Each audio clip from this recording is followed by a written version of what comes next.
Hello friend, welcome to my another vlog. তো কাল সকালবেলা ঘুম থেকে উঠে আগেই আমার ওজনটা মেপে নিয়েছিলাম। দেখি আমি এক সপ্তাহে কতটা কি কমাতে পারি। কটা বাজে বলো তো? কালকে 11:30 চা খেয়েছি, আজকে 11:30 চা খেয়েছি না। দেখো ওটো ওটো ওটো তাড়াতাড়ি করে বৃষ্টি হচ্ছে, একটু বর্ষাকাল বোঝা যাচ্ছে। কাশি কাকা যাচ্ছ কোথায়? তুই দেখতে পাবে না আমাকে। বৃষ্টি হচ্ছে আর এদিকে এতক্ষণ এসি চলছিল, আমি বলেছি বলে বন্ধ করেছি। ওঠো। তো কালকে যা বাইরের ওয়েদার ছিল, এই ওয়েদারে কিন্তু খিচুড়ি আর বেগুন ভাজা হলে একদম জমে যেত। আমি ঘুম থেকে উঠে এখনো চা খাইনি, ওয়েদার দেখে খিচুড়ি আর বেগুন ভাজা খাওয়ার কথা ভাবছিলাম। রান্নাঘরে তো চলে তো এসি, কিন্তু রান্নাঘরে এসে কালকে যা ল্যাদ লাগছিল ওয়েদার দেখে কি বলবো। বাইরের ওয়েদার পুরো বৃষ্টি, মনে হচ্ছে শুয়ে থাকি, কিন্তু শুয়ে থাকলে তো হবে না, রান্না করতে হবে, চা খেতে হবে। একটু ল্যাদ ফ্যাদ কেটে চলো চা বানাই। ডায়েট করি আর না করি, ঘুম থেকে উঠে গরম জল আমি প্রতিদিন খেতে চাই না। আমি শিখবো না সব জিনিস আমি শিখলে তো সব জিনিস আমাকে করে নিতে হবে। তুমি তাহলে কি করবা?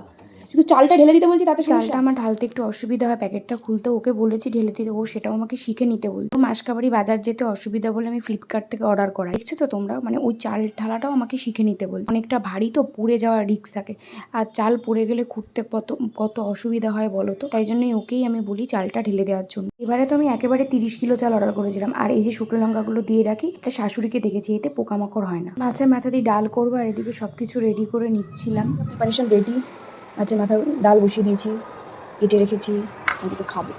আর আজকে আমার সব শেষ, মানে লঙ্কা থেকে যাই ধরছি না কেন সবই দেখছি শেষ, মানে সবই ঘরে আনা আছে।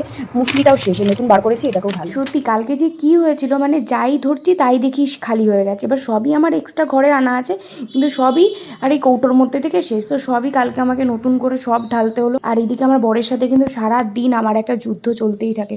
ও এত বিরক্ত করে আমাকে, মানে এত রেগে যাওয়া কাজগুলো করে, কি বলবো আর তোমাদের, মানে প্রচণ্ড ডিস্টার্ব করে। বরগুলো সত্যিই মনে এরকম হয়। তোমাদেরকে তো দেখিয়েছি, এবারে কিন্তু আমি নতুন মুসলির প্যাকেট অর্ডার করেছি, তো জানি না কেমন হবে।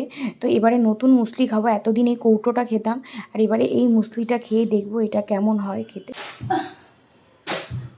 এর ভিডিও করতে বললে করা না, এইসব ভুলভাল ভিডিও করছি, অবস্থা দেখো। আর হচ্ছিল বলে একটু বেগুনিও করবো, তাই দাঁড়িয়ে দাঁড়িয়ে বেগুনিগুলো কেটে নিচ্ছিলাম, মানে বেগুন কেটে নিচ্ছিলাম।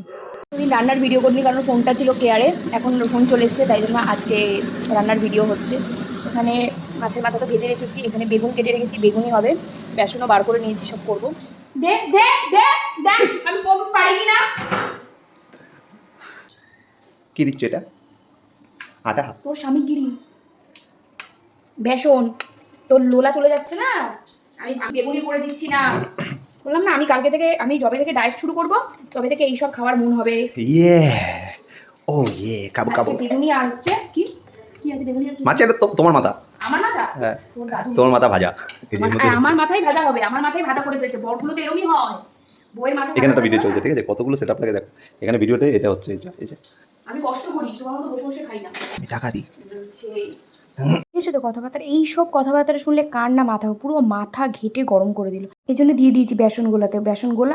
বেগুনি খাবি? হ্যাঁ, বেগুনি খেলে ওরকম কাজ করতে হবে, আমাকে জ্বালাবা কম, তাহলে ওইসব কাজ কম করতে হবে। বেগুনি খাচ্ছে, হ্যাঁ গোলাও গোলাও। রান্নাবান্না সব কমপ্লিট করে খাওয়া দাওয়া করে পাশের বাড়ি ভাইকে দিতে চলে গেছিলাম ডাল আর বেগুনি। তারপরে আমার যেহেতু হেয়ার স্টাইলার কলকার জন্য একটা বোনকে ডেকেছিলাম, ও আমার রিলেটিভ হয়, আজকে ওর উপরই প্র্যাকটিস করবো। তারপর একটু টিফিনের জন্য বড় চাউমিন নিয়েছিল।